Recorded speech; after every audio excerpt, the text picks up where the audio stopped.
a human explorer named Mira, landing on a mysterious alien planet. She's part of a small human crew sent to explore new life forms. The planet is beautiful but has an eerie vibe, glowing plants, floating orbs, and strange shadows moving in the distance. While examining a rare alien flower, a tall, glowing humanoid alien suddenly appears. His eyes are mesmerizing, and he speaks in a soft, melodic voice. Without warning, he approaches her and whispers, "Tonight, human, I want you in my bed." Mira is shocked and terrified, unsure if he is dangerous or merely curious. Mira tries to back away, but the alien shows no aggression, only fascination. He disappears into the shadows as quickly as he appeared, leaving Mira questioning whether the encounter was real. That night, Mira hears strange noises outside her cabin. She sees shadows dancing and glowing lights moving closer. Welcome to my channel Sci-Fi Love Story. Thanks for watching. Please like and subscribe. Mira stepped cautiously onto the alien planet's surface. The air was thick, yet strangely sweet, carrying a scent she couldn't quite identify. Her boots sank slightly into the glowing moss that covered the ground. Tiny orbs of light floated lazily above the flora, illuminating the surreal landscape. Trees with translucent leaves swayed in a breeze she couldn't feel. She glanced at the small crew behind her. They were busy scanning the environment, taking samples and recording data. Mira had volunteered to go ahead alone, something she would later question. There was something about this planet that called to her in a way she couldn't explain. The moment she moved deeper into the forest, a strange sensation crawled up her spine. She could feel eyes on her. Turning quickly, she saw nothing but the glowing plants and floating lights. "It's just my imagination," she whispered to herself, shaking her head. But the feeling persisted. A faint sound echoed, a soft whisper carried by the alien breeze. Mira froze. It wasn't wind. It was deliberate, almost musical, but she couldn't understand the words. She took another step forward, her curiosity stronger than her fear. Then, from the corner of her vision, she saw him. He was tall, impossibly tall, with skin that shimmered like liquid silver under the alien light. His eyes glowed faintly, a color Mira couldn't name, like molten stars trapped in crystal. His movements were fluid, almost hypnotic, and yet there was an undeniable power in the way he stood. Without warning, he approached. Mira's breath caught. The forest seemed to grow quieter, as if holding its breath along with her. When he stopped in front of her, she could feel a warmth radiating from him. His voice was soft, low, yet resonated in her chest. Human, I want you in my bed." Mira froze. Her mind raced. Was this a threat, a joke, or something else? She had read about alien behavior, but nothing prepared her for this. The words themselves were foreign, but the intent behind them felt intimate, almost seductive. She took a cautious step back. I don't understand," she whispered, her voice shaking. He smiled, a slow, knowing smile that sent chills down her spine. "You will," he said, before disappearing into the shadows like smoke in the wind. Mira's heart pounded. She looked around, but the forest appeared empty again. Had she imagined it? She wanted to shake the fear off, but something deep inside told her he was real. Something told her she hadn't seen the last of him. That night, Mira lay in her small cabin, staring at the ceiling. She could still hear the echo of his voice, the words repeating in her mind. "Tonight, in my bed." The forest outside seemed alive, whispers brushing against the walls, moving closer and then fading away. She pulled the blanket tighter around herself, unsure if she was trembling from fear or anticipation. The next day, the crew continued their exploration, but Mira couldn't shake the memory of the alien. Every sound in the forest made her jump. Every shadow felt like it could be him. When she tried to tell the others, they laughed it off. "Stress, Mira, you've been out here too long," her captain said. But Mira knew better. She felt it in her bones. He was watching her. Later that afternoon, Mira returned to the glowing forest alone. She needed to see him again, to understand why he had singled her out. Her steps were cautious, but her determination stronger than fear. Hours passed, and she found herself at a clearing she hadn't noticed before. The air here was different, charged with energy that made the hairs on her arms stand up. Then she saw him again, standing at the edge of the clearing, almost blending with the glowing plants. This time, he didn't approach immediately. He watched her, and Mira felt like he was reading her mind. Her pulse quickened. She wanted to run, but curiosity rooted her to the spot. You came back, he said, voice like a melody. I knew you would. Mira's mouth went dry. Why me? She asked, her voice barely above a whisper. His eyes softened. Because you are different. You are not afraid to feel. Not afraid to see what lies beyond your world. Before Mira could respond, he stepped closer, and the forest seemed to respond to his presence. The glowing orb swirled faster, the moss pulsed beneath their feet. He reached out a hand, and Mira's instinct screamed at her to step back, but she found herself moving forward instead. Then, as quickly as he appeared, he vanished again. Mira was left alone in the clearing, here. Tea racing, mind reeling. She knew now that the alien was more than just curious, he was intentional. He wanted something from her, though she couldn't yet understand what.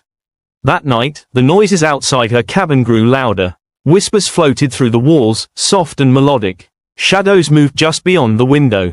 Mira couldn't sleep. Every instinct told her he was near, watching, waiting. The next day, she noticed strange signs. Her personal items had been moved slightly, notes she had written were opened and read, though no one admitted to touching them. Mira tried to stay calm, telling herself she must be imagining things.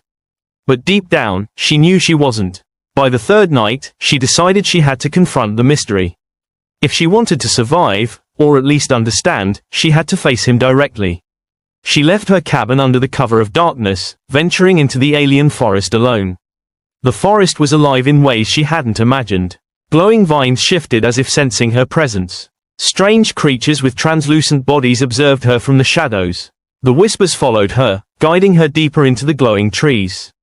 Finally, she came to a narrow path that led to a hidden structure, a building made entirely of light and crystal. Mira's eyes widened. This was not part of any map or exploration plan. She felt a mix of awe and fear. The alien must be inside. Summoning her courage, she stepped forward. I know you're here, she called softly, her voice trembling. Show yourself. The shadows shifted, and suddenly he was there, tall, radiant, eyes glowing like molten stars. He didn't speak immediately. He simply watched her, and Mira felt as if her thoughts were no longer private. He could see her fear, her curiosity, her desire to understand. You came, he finally said. Now there is no turning back. Mira's heart raced. She didn't know if she was terrified, excited, or both. But she knew one thing for certain. Whatever happened next, her life, and perhaps humanity's understanding of the universe, would never be the same again. As the alien extended a hand toward her, the forest around them pulsed with energy, almost as if it were alive. Mira took a deep breath and stepped closer, letting the unknown take her. The last thing she saw before the screen of darkness swallowed her surroundings was his smile, knowing, captivating, and terrifying all at once. And in that moment, she realized the adventure had only just begun. The alien's hand hovered in the air, glowing faintly. Mira hesitated. Every instinct screamed at her to pull back, but curiosity and something deeper, a strange pull she couldn't explain, made her step closer. As her fingers brushed his, a jolt of energy ran through her, warm and thrilling, unlike anything she had ever felt. You feel that? He asked softly, his voice like a low hum in her chest. That is my world sensing you. You belong here, even if you do not yet know it. Mira's heart raced. Belong here? She asked. I'm human. I'm not part of this world. He smiled faintly, and it was more than a smile. It was understanding, recognition, something ancient in its patience. Belonging is not always about origin. It is about choice, and the courage to step beyond what you know. The alien motioned for her to follow him. Hesitant but intrigued, Mira stepped forward. He led her through the glowing forest to a structure hidden beneath cliffs that shimmered with an inner light. As they approached, she saw the full scale of it. It was a city unlike anything humans had imagined, crafted entirely of translucent crystal and liquid-like metals that reflected the alien sky. The city hummed with life. Strange beings floated along pathways, communicating in musical tones that seemed to resonate with Mira's very bones. She felt dizzy with awe, but the alien's steady presence grounded her. You must understand, he said, turning to face her, my kind has observed humans for centuries. We have watched your courage, your compassion, and your fear. Few of your kind could have walked into the forest alone. Few would have followed me here. Mira swallowed hard. So, the words you whispered, I want you in my bed, what did they mean? Were you testing me? He looked at her, eyes glowing brighter in the dim light. Not a test, but an invitation. To understand humans fully, I must experience their hearts. Fear, curiosity, desire, they are all threads that reveal truth. And you are honest, unlike most. Her breath caught. The alien's words were strange and thrilling, stirring emotions she hadn't expected. She wanted to ask more, but the sound of movement drew her attention. From the shadows, a group of aliens emerged. Their aura was darker, less welcoming. Mira instinctively stepped closer to the alien who had guided her. They do not wish for humans to integrate with our kind, he said quietly. Some of my people fear change, fear outsiders. They see humans as unpredictable, dangerous.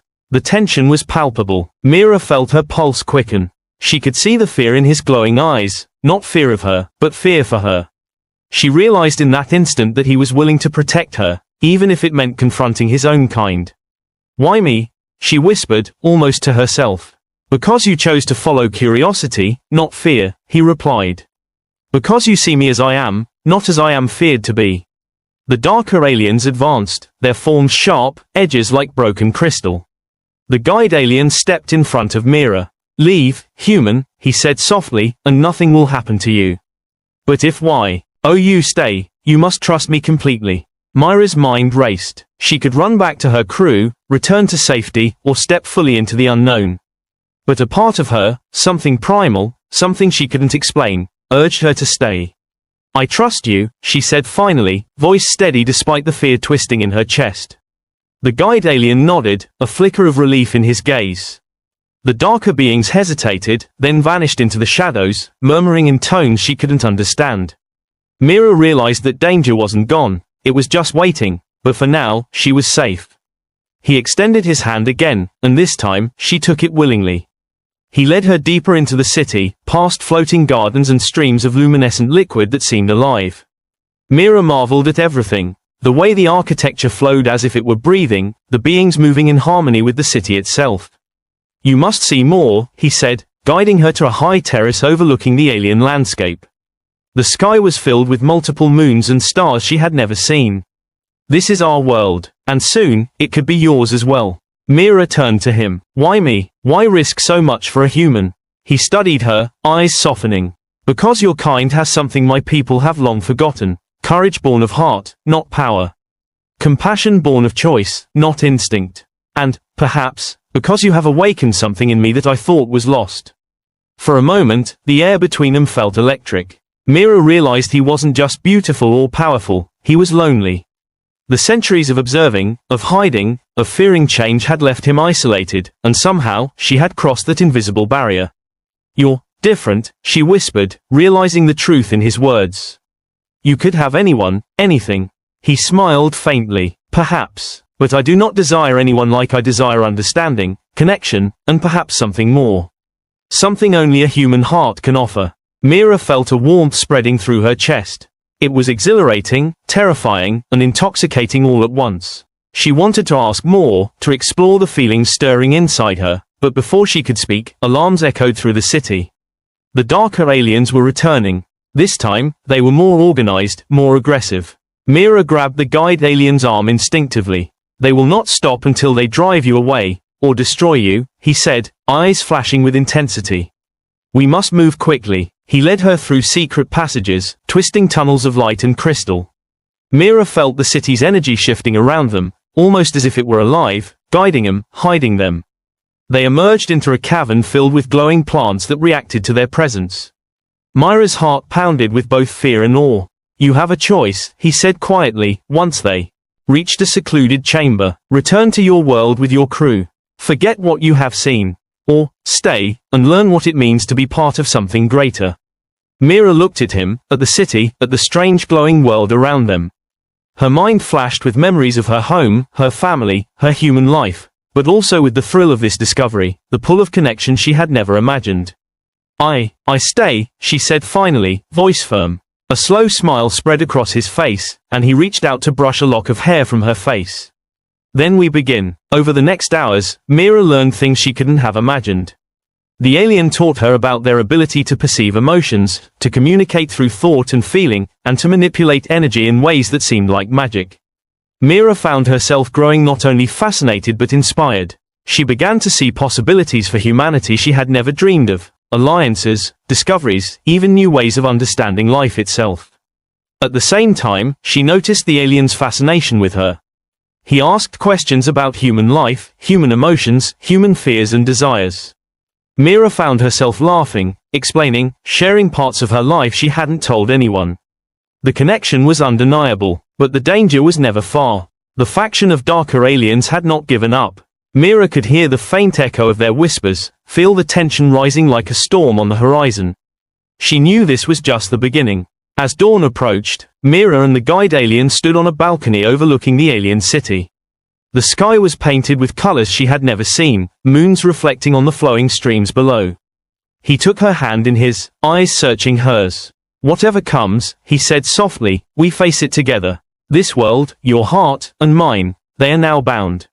Mira felt a thrill she could barely contain. Fear, excitement, and a strange sense of destiny swirled inside her.